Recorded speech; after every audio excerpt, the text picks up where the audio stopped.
So now we are going to discuss the second chapter, that is the origin and evolution of the earth. Basically in this chapter we are going to read about the origin, how the earth has formed, as well as we are going to read about the different planets, how the star form, as well as the solar system, and we are going to talk about the evolution of the atmosphere, hydrosphere and the lithosphere, and at the end basically about the origin of the earth.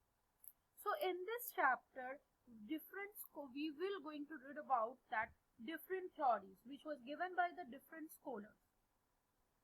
Different scholars have expressed different view on the subject of the origin of the earth or planets or the sun, and these views or these hypotheses are classified into two groups. One is the early theories, another one is the modern theories.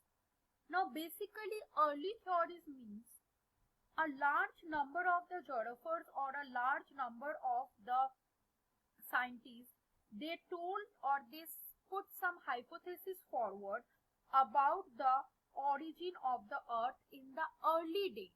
So that's why it is called early theory. Early theory is nothing but some geographers or some scientists, they gave some theory about the origin of the earth or different planets on the early days or the early time. That's why it is called the early theories. In this chapter we are going to read about two early theories.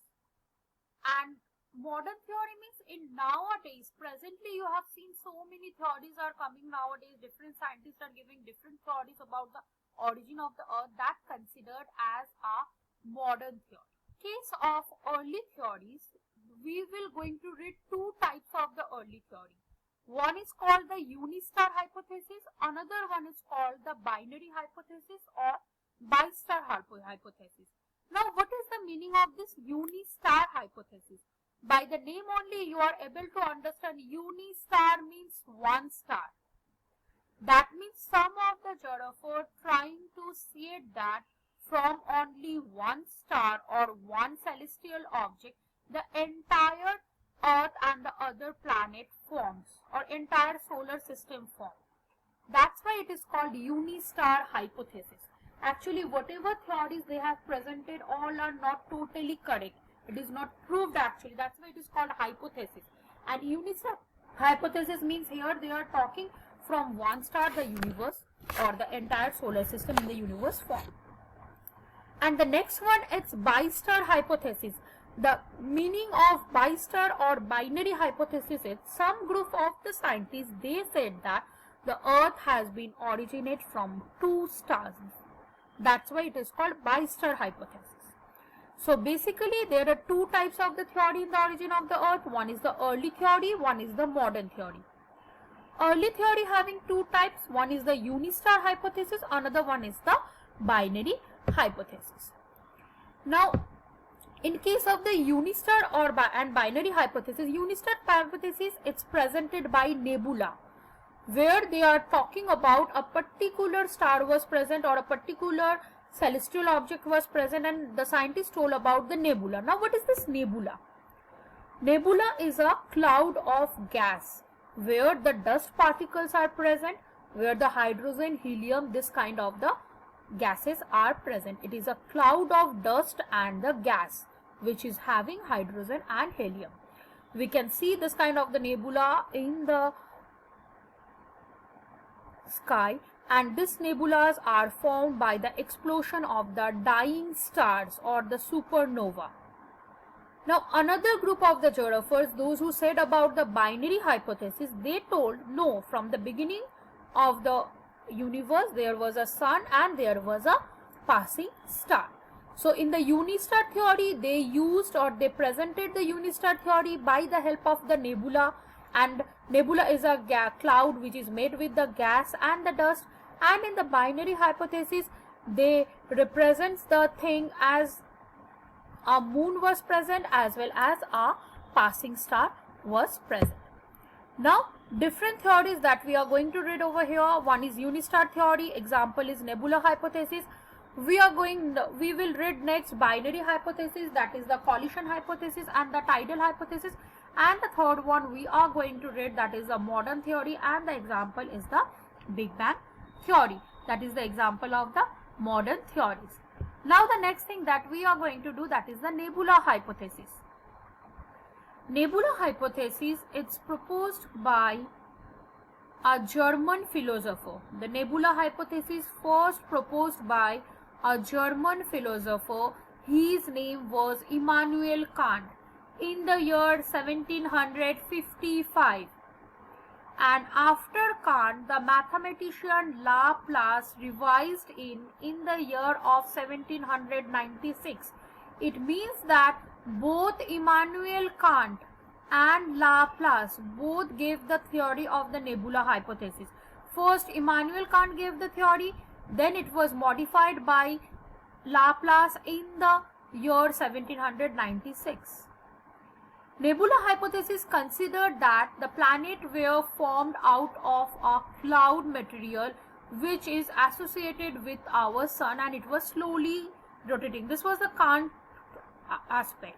He said that there was a nebula present in the universe and it was a mass of the cloud or gas and which was slowly rotating.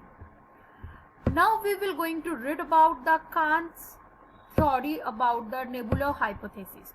Now according to the Kant theory, he said that in case of the universe there was a primordial matter. Now what does means primordial matter? It is a primary object present in the universe. According to him, this matter was evenly distributed in the shape of small and cold particles from which all the planets were formed. He said that the primordial matter was a nebula, and with the time the nebula was distributed in different parts, and those parts are small and as well as they became cold and it forms the planet. And this theory, the Kant hypothesis, is known as gaseous hypothesis as well as nebula theory also. You can see this picture. This is the formation of the ring according to the Kant. Kant said that the nebula was present and the nebula was break down into different parts. The rings are separated from nebula. So in this way the rings form, and in this rings you can see this black, these all are the planets which form from this ring only. Now in case of the after the Kant's theory, Laplace modified Kant's theory. Laplace, he modified the Kant's theory in the period of the 1796. His explanation was little bit different from the sun. He said that the nebula, which was a gaseous mass, it was slowly rotating cloud only, or slowly rotating nebula, and it was extremely hot. The nebula was extremely hot and it was a slowly rotating gas. Now slowly the gas cooled, that means the temperature of the nebula started decreasing. So in case of this theory, the nebula was the slowly rotating cloud and it was extremely made up of hot gas. When it is cooled, the nebula become to shrink, because we know that when the object is like cooling down, the volume of the object started shrinking. So the nebula became smaller, and with the decrease of the shape, the rotational speed of the nebula became more and it's rotated more rapidly now. Now because of this rapid rotation only, what happened? Because of this rapid, you can see this picture, this was the picture, this was the nebula, and due to the rotational power of the nebula, the outer layer separated from the nebula only. The ring separated from nebula, then the ring broke down into 8 parts, and the 8 parts became the different planets of our universe, and the remaining part is our sun. This is the Laplace theory. And after that he said that whenever this rotational speed or whenever the speed of the nebula has been increased, that time the centrifugal force generated because of the nebula's rotation, and the gravitational force, actually the centrifugal force became more than the gravitational force, and because of that this ring shape features, it's totally separated from the body of the nebula. and this is the reason, or this is the theory of the Laplace. He said that because of that extreme centrifugal force, from the outer part of the Earth's surface, the ring separated, and that ring is divided into different parts, and it forms the Earth and the different planets of the solar system. So this is all about the nebula hypothesis, which was given by the Kant, and afterwards it is modified by your Laplace. Now we will going to discuss about the next theory, that is called the binary theory.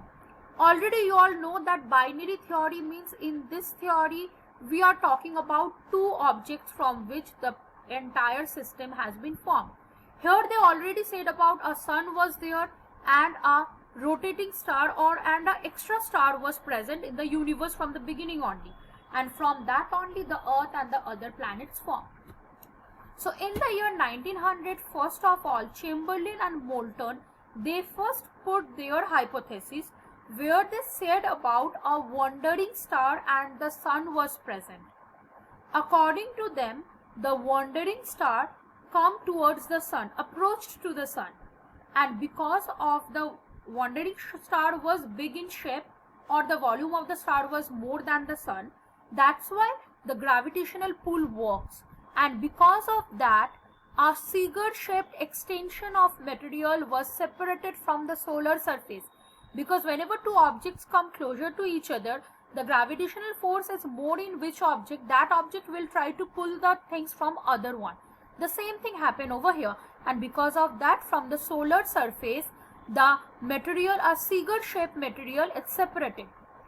As the wandering star moved away from the sun, the material separated from the solar surface and started revolving around the sun, and this revolving part, it is eventually broken into the different parts and our different planets form.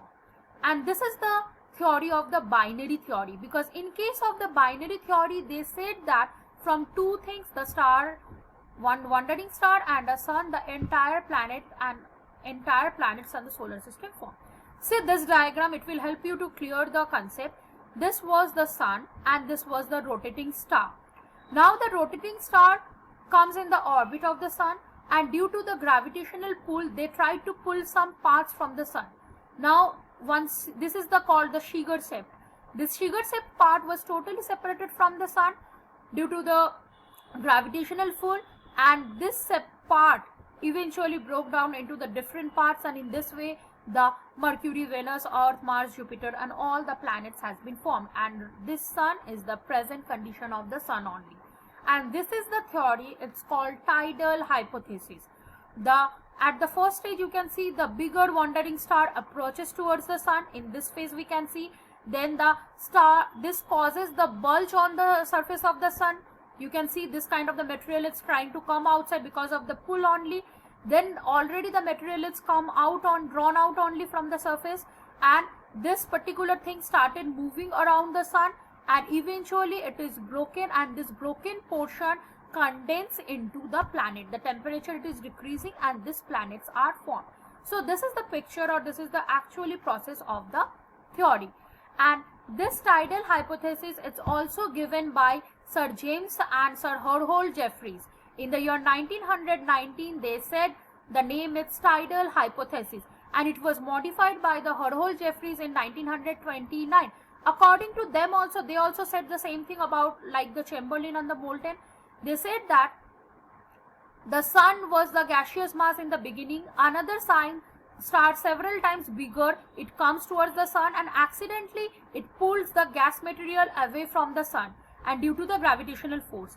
And the giant tongue, he did not say it is a cigar-shaped object. He said it is a giant tongue of the matter come out from the sun, and the planets were formed. And this theory propounded at the later stage talked of a companion of the sun to have been coexisting. That's why it is called as binary theory, because they said that with the sun another star was present. That's why it is called a binary theory.